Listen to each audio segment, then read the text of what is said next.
Motorcycle कैसा लगा बोलो।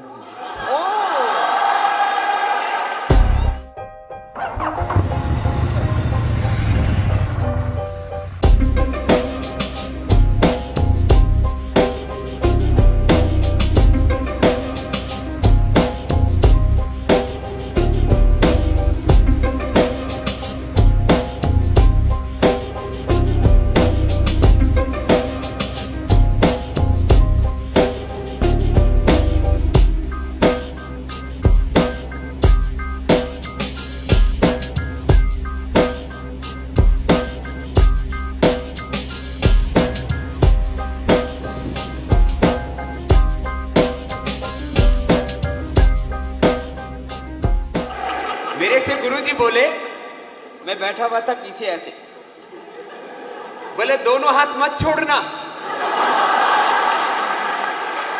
तो मैंने एक बार थोड़ा हाथ छोड़ा तो थोड़ा ऐसे हुआ, तो फिर मैंने गुरुजी को इधर से कस के पकड़ लिया।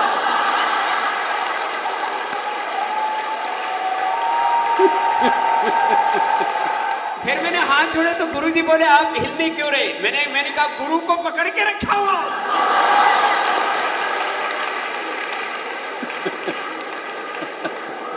जो गुरु को पकड़ के रखेगा वो दुनिया में किसी से नहीं हिलेगा।